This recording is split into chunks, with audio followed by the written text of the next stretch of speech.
Hello everyone. तो अब हम सॉल्यूशन करते हैं पार्ट नंबर 5 का क्वेश्चन नंबर 1 जो हमारे पास है पोलिनोमियल्स का। तो यहाँ पर गिवन पोलिनोमियल है हमारे पास टी स्क्वायर माइनस 15। तो अब देखिए यहाँ पर हमारे पास अगर हम लोग देखें इस क्वाड्रेटिक पोलिनोमियल में b का वैल्यू हमारा 0 है। एक्चुअल में हम लोग इसको ऐसे भी लिख सकते हैं, और मैं अगर लिखना चाहूँ इसको मैं लिख सकता हूँ टी स्क्वायर माइनस 0t और फिर या प्लस 0t आपकी मर्जी, और फिर हमारे पास माइनस 15 है। ठीक है ना। तो ये हमारे पास एक पोलिनोमियल है। तो यहाँ पर आप लोग बता सकते हैं कि a हमारे पास जो है दैट इज 1, और उसके बाद आप लोग अगर देखें तो b हमारा है 0 और c हमारा है माइनस 15। तो इसके बाद आप लोग क्या कर सकते हैं, यहाँ से मैं ये देखिए इसका सोल्यूशन जो हमारे पास है। तो अब देखिए मिडिल टर्म जब है ही नहीं तो स्प्लिट क्या करें हम लोग। तो यहाँ से मैं लिखता हूँ to find the zeros of given polynomial, to find the zeros of given polynomial हम लोग क्या करेंगे, put t square minus 15 is equal to 0। ठीक है ना, इसको हम लोग 0 के इक्वल इक्वेट कर देंगे। तो यहाँ से हम लोग लिख सकते हैं t square is equal to 15 को यहाँ शिफ्ट कर दें तो प्लस 15, और टी हमारे पास आ जाएगा, देखिए स्क्वायर है तो यहाँ पर आ जाएगा plus minus square root of 15। ठीक है ना यहाँ तक। इसके बाद हम लोग क्या करें, तो हमारे पास t के दो वैल्यूज आ गए, एक तो प्लस 15 और दूसरा माइनस 15।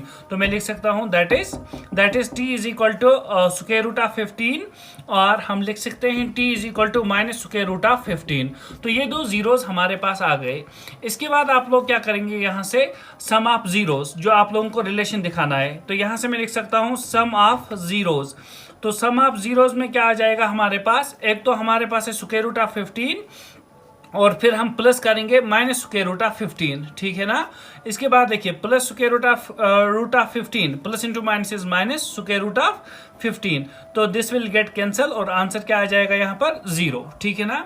तो 0 को हम लोग लिख सकते हैं ना ऐसे, देखिए आप लोग 0 को लिख सकते हैं 0 डिवाइडेड बाई 1। तो 0 डिवाइड बाई 1 का मतलब क्या हुआ, 0 हमारे पास क्या था, कोफिशिएंट ऑफ t है ना। तो मैं लिख सकता हूँ that is actually coefficient of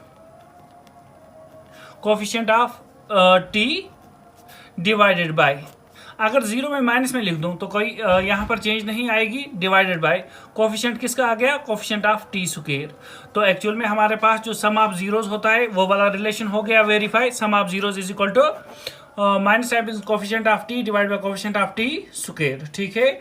उसके बाद हम लोग क्या करेंगे, प्रोडक्ट ऑफ जीरोस। तो प्रोडक्ट ऑफ जीरोस में क्या आ जाएगा हमारे पास, तो प्रोडक्ट ऑफ जीरोस में यहाँ से लिख देता हूँ प्रोडक्ट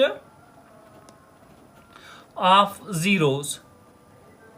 प्रोडक्ट ऑफ जीरोस में हम लोग क्या करेंगे, इन दो जीरोस का मल्टीप्लाई। तो स्क्वायर रूट ऑफ 15 का मल्टीप्लाई आ जाएगा माइनस स्क्वायर रूट ऑफ 15 से, तो plus into minus is minus square root of 15 का अगर हम मल्टीप्लाई करें स्क्वायर रूट ऑफ 15 से तो वो बन जाएगा स्क्वायर रूट ऑफ 15 का whole square, square and root will get cancel. तो यहाँ पर क्या रहा माइनस 15। तो आप देखिए माइनस 15 को हम लोग लिख सकते हैं ना माइनस 15 डिवाइड बाई 1। तो इससे क्या होगा, माइनस 15 एक्चुअल में अगर आप लोग देखें तो that is a constant term. ठीक है ना, माइनस 15 इज कांस्टेंट टर्म। तो मैं इसको यहाँ पर लिख सकता हूँ कि हमारे पास माइनस 15 क्या है, कांस्टेंट टर्म डिवाइडेड बाय हमारे पास 1 क्या है, कोफिशिएंट ऑफ t। तो ये हमारे पास वेरीफाई हो गया प्रोडक्ट ऑफ जीरोस, कि प्रोडक्ट ऑफ जीरोस होता है equal to constant term divide by coefficient of t। ठीक है ना, जो वेरिएबल होगा उसी के रेस्पेक्ट में हम लोग लिखेंगे। तो आई होप आप लोगों को ये वाला पार्ट समझ में आया होगा।